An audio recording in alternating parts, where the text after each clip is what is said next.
Hello everybody, this is Andrew from FindGoldSilver.com, and today I want to show you a great coin find I made this past weekend. I was going around and looking for gold, silver, anything else I could find that was good at some garage sales, and at one sale a lady had a box of old coins, and I always am interested in buying old coins because you never know what you might find in an old coin collection. And I paid $15 for this lot. It was in that old Swisher Sweets box right there. That thing was just full of coins. And I paid $15, and I really was pleased with what I found inside. It was a great selection of stuff. I'll give you a quick overview. What you're looking at right now, these are all silver coins that were in there. So that definitely made me happy to find that much silver. It's right there. That's worth significantly more than $15 in silver value. Back there we've got some old numismatic coins, and I will show you some of the specific coins in just a moment. Over here, just a whole lot of world coins. Some pretty interesting pieces in there, nothing particularly valuable. Probably what I'm going to end up doing with that lot there is selling it on eBay just as a miscellaneous world coin lot. But there is some cool stuff in there, just nothing rare or uncommon. It was fun sorting through, but I'm probably not going to hang on to those. And then over here on the right, I set aside these. These are some copper coins, copper or bronze, copper alloy coins from various places. And these are just a whole bunch of old Canadian cents. And then finally we have, over on this side, we've got a bunch of foreign cash. So those are coins and actually a banknote that are still good as cash around the world. And some of them are some of the old European currencies that are still convertible to euros. So I consider those cash as well, since they can be converted into euros. And so back to the silver. Got some pretty interesting stuff there. Most of it is just Canadian common silver coins. There's also some shillings over here, some old silver shillings. Those are British. There's an Australian 3-pence coin right here. It's an interesting one. I'd never seen those before. An old Finnish marka, just some random kind of like junk silver from around the world. There were 4 coins that I thought were particularly interesting. I put them in these coin protectors. They were actually just loose in the bin. And probably what I'm going to do is I'm going to hang on to these 4, put those into my collection. These, I'm pretty much considering those just junk silver, and what I'll be doing with most of those coins, I don't want to sell silver right now at this at the current price, about $22 an ounce. I think that's a little bit low to be selling. But I'm just going to stick those in my safe deposit box, and when the time comes, I will probably either trade those in for US 90% silver coins, or just sell them for cash when the price of silver is a little bit higher than where it is today. But these are also going to go in the deposit box, but they're going to go with my collection. I'll probably hang on to these, and I'll show you what those are.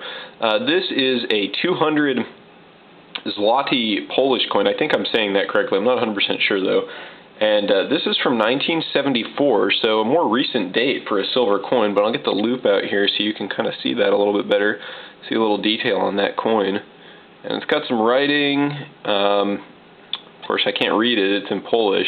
But it's 200 zloty from 1974, and that was a commemorative year of some sort for Poland. I'm not sure what the historical significance of 1974 is for Poland, but you can see that it is some form of commemorative coin I found in my research. This is a 1 peso silver coin from Mexico from 1958, I believe. Yeah, let me get the loop out here and you can see the date on that. 1958, so kind of like a Mexican silver dollar. And then these are probably my favorite coins from the lot. These are some neat old Prussian coins, or German, from the first German Empire.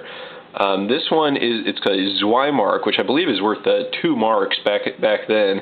This is from 1888.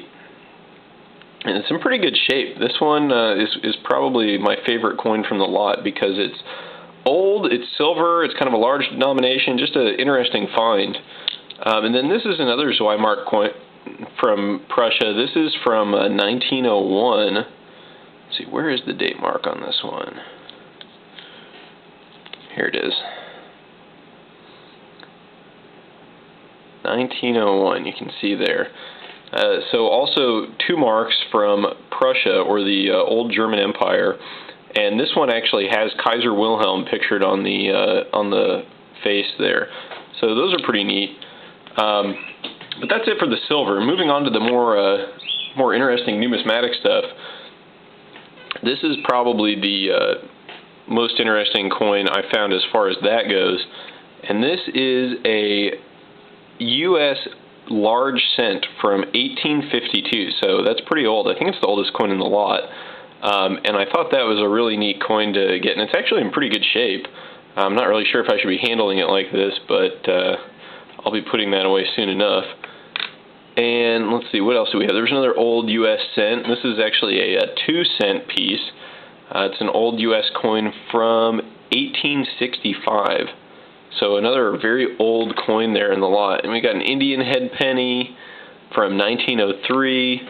Some old bridge tokens. I don't think those are particularly valuable, but I thought they were kind of neat. This one's from some Canadian bridge. I think what those are for is, back in the day, if you had to pay for a bridge toll, I guess you bought a specific token for that bridge. I've never had to do that, so I don't know if they still do that, but kind of interesting. These are some old German coins. This is one from 1918, right after World War I, and it's actually kind of neat. It's made from iron. You can see there's a little bit of pitting and rust on it, and normally you wouldn't see coins made from iron, but if a country is going through some really bad economic upheaval or warfare or something like that, they might need to begin debasing their currency in order to pay for debts and pay for a very expensive war. And so they'll begin making their currency from base metals like iron or zinc. Zinc, which is the case here. This is an old 1 Pfennig Reichsmark coin from Germany from World War II. You can see that there, made from zinc, so similar war currency you can see made from base metals. We've got some old buffalo nickels here. There's some old Polish coins, nothing particularly rare, but the older ones I kind of segregated by themselves. So that's it for the silver and the numismatics. Come over here to this foreign cash. This is always a good thing. This is definitely the heart of Yard Sale Forex, of course, is buying foreign currencies below their exchange rate, so you can kind of lock in some instant profits. This is cool. This is a 20 Hong Kong dollar banknote. At today's exchange rate, that's worth just a little under $3. I think it's about 7 to 1 for the Hong Kong dollar, but that's a neat little banknote. Got some actual U.S. cash here. Got some Susan B. Anthony dollars, so those aren't particularly rare, but there's 3 of them, and they're worth $1 each, so that helps contribute to more picking in the future. I can spend those. We've got some Turkish lira coins here, and the Turkish lira, I think, is about 2 to 1 with the dollar, so that's 2.5 lira, so good currency that's not obsolete. They still use those. Got some small denomination marks there, German marks, so those are still convertible to euros. Got a Canadian dollar, got a Canadian quarter, just a base metal one. 50 yen coin, and that says 45 down there, like that might be the date, but I don't think that Japanese coins are dated the same way that U.S. coins are, and so I'm not sure what that 45 means, but I don't think it means 1945. I think it's some other date, but that's 50 yen. And then we've got some Mexican currency here. This is a 2 peso coin, and it's see that N in front of the dollar sign there. That N, this is from 1993, and in 1992, Mexico had a currency revaluation after experiencing significant inflation in the 80s. They actually revalued their currency, and so that's what that new peso means. It's means that it's not the old inflated currency. I think the exchange rate was something like 1,000 to 1, so you could convert your old currency into the new one just so they could lop some zeros off of their currency because it had become so inflated that prices were out of control. But so that's what that N is there for. They did that for a few years. Now I don't believe they put that N on there anymore. I think they just use the dollar sign. I've got some Canadian nickels here, and these are all pre-1981 Canadian nickels, which there's a neat fact about those. These are all made of 99.9% pure nickel, so they're almost like a nickel bullion coin. And usually you won't see coins made from a pure metal like that They don't wear as well. I think there's some other considerations as well, but it's neat because you do get basically bullion grade nickel when you find those old Canadian nickels from before 1981. And this is another Canadian nickel, and I learned something neat about Canadian currency when I was trying to figure out why this one is not nickel like the rest. You see, it's from 1942 there, and in World War II, Canada in 1942 and 1943 switched their nickels from the nickel metal to this alloy called, I believe it's called tombac, and it is a copper alloy of some sort. But during those years, the U.S. also stopped making nickels, but the U.S. used a silver alloy instead. So this was the Canadian solution to the nickel shortage during the war, was they made this tombac coin. So that's my foreign cash there.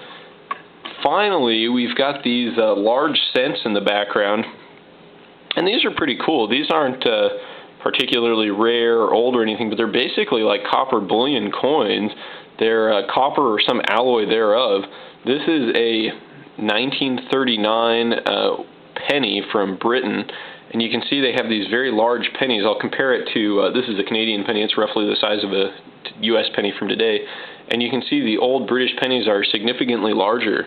And so those are just kind of a neat coin. This right here, this is a 50 centavos coin from Mexico from the 50s. And it's a pretty hefty copper coin. So that's kind of like a nice piece of copper bullion there. So for anybody who likes to collect U.S. copper pennies or copper bullion of any sort, if you can find some old coins like this, that might be a good route to go for stacking up some copper. But that's pretty much it for the coin find. I was really pleased to get these coins for $15. It was a lot of fun going through the lot and learning about all of these different coins. I definitely did learn something going through them, and it just shows you that you never know what you might find when you're out picking at garage sales, and that that is definitely a legitimate form of treasure hunting. You can find some pretty cool stuff. This lot, I think, certainly is more valuable than $15, and I'm looking forward to finding more coins after finding this. You know, you get something like this, and it gives you some motivation to get out there and keep looking for more good treasure like this. As far as the weight and the melt value of the silver, I haven't had time to research all the individual coins in there yet, so I'm not sure what the total value of the silver is, but stay tuned for my next episode of Bargain Bullion. I will have a breakdown of the silver content of those coins for you, for those of you who are interested in that. And otherwise, thanks for watching. Hope you enjoyed this video. Good luck hunting for your own treasure. If you find anything particularly interesting, make a response video to this or tweet at me at FindGoldSilver. And until next time, everyone, happy treasure hunting.